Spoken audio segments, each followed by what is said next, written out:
راشد نے کہا جناب اس کا مطلب یہ ہوا کہ یہاں نہ صرف میم سے شروع ہونے والے تمام الفاظ کو ایک ساتھ جمع کیا گیا ہے بلکہ ہر لفظ کے دوسرے حروف کا بھی خیال رکھا گیا ہے۔ استاد نے کہا بالکل صحیح، یہ بھی حروف تہجی کی ترتیب میں ہیں، اس لیے لفظ منزل کے معنی ڈھونڈنے کے لیے آپ کس بات کا خیال رکھیں گے؟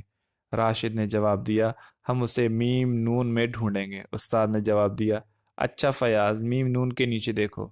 فیاض لفظ منزل ڈھونڈ نکالتا ہے، یعنی اس کو وہ لفظ مل جاتا ہے۔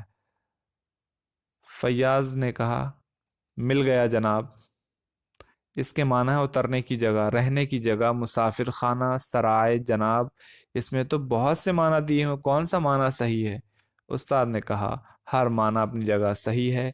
لفظ منزل اس جملے میں دیکھیے، قافلہ منزل پر ٹھہر گیا، یہاں منزل کے معنی ہوں گے اترنے کی جگہ۔ فرض کیجئے آپ نے کسی مکان پر سلطان منزل لکھا ہوا دیکھا، یہاں منزل کے معنی ہوں گے رہنے کی جگہ یعنی مکان۔ ہر لفظ کے معنی جملے میں اس کے استعمال کے مطابق ہوتے ہیں۔ استاد نے کہا اچھا، میں یہاں تختہ سیاہ پر 3 لفظ لکھتا ہوں، بتائیے ان میں کون سا لفظ لغت میں پہلے آئے گا؟ استاد لکھتے ہیں، استاد نے 3 جملے لکھے، پہلا ابر، ابتر اور پھر ابن، اور بچوں سے پوچھا بتاؤ ان میں سے لغت میں ترتیب کے حساب سے کون سا لفظ پہلے آئے گا؟ تو کریم نے جواب دیا جناب میں بتاتا ہوں۔ استاد نے کہا ہاں بتائیے۔ کریم نے کہا پہلے ابر آئے گا۔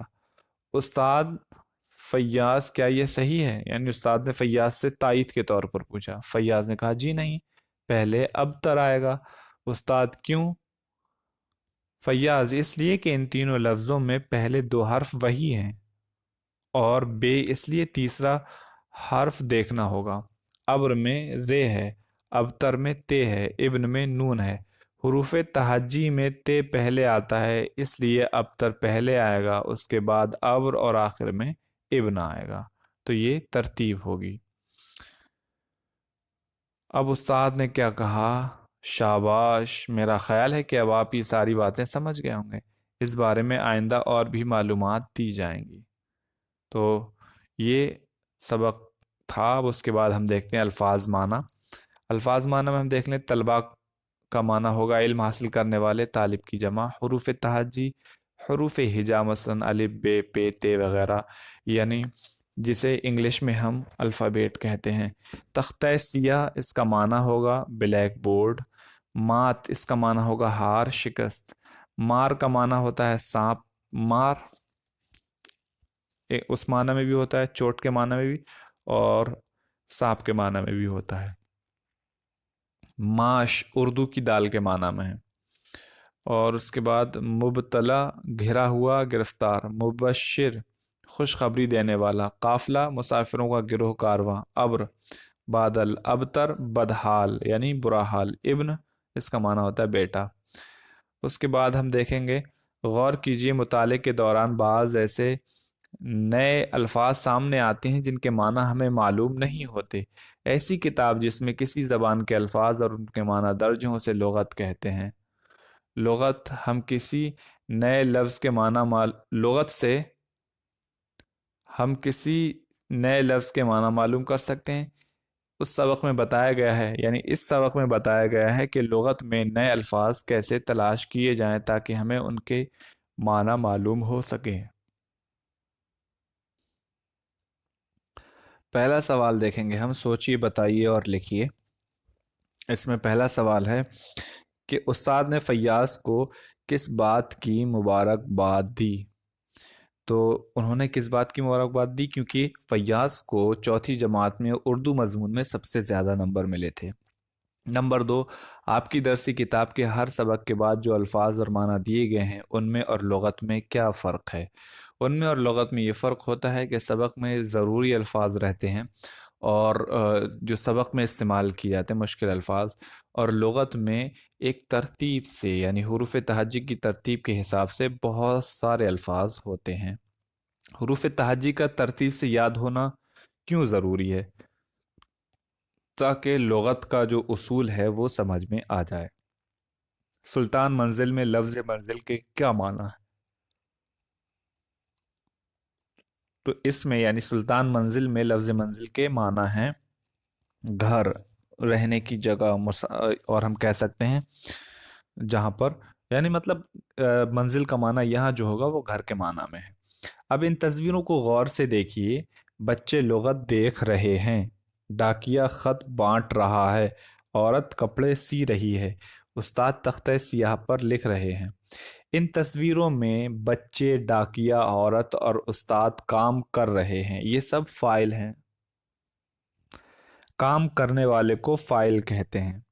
اب دو چیزیں ہیں، ایک ہوتا ہے کام اور ایک ہوتا ہے کرنے والا۔ کام کو ہم فعل کہتے ہیں اور کرنے والے کو ہم فاعل کہتے ہیں۔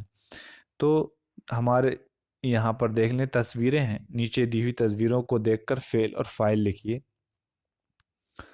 اب یہاں جو ہے یہ انسان کیا کر رہا ہے؟ برتن بنا رہا ہے، برتن بنا رہا ہے تو کہہ سکتے ہیں کمہار برتن بنا رہا ہے۔ یہ آدمی برتن بنا رہا ہے، بنا رہا ہے تو یہ کیا ہو جائے گا؟ فعل، اور کون بنا رہا ہے؟ آدمی، تو یہ کیا ہو جائے گا؟ فاعل۔ لڑکی ناچ رہی ہے، کیا کر رہی ہے؟ وہ ناچ رہی ہے، تو ناچنا ہوگا فعل، کون ناچ رہی ہے؟ لڑکی، تو لڑکی کیا ہوگا؟ فاعل۔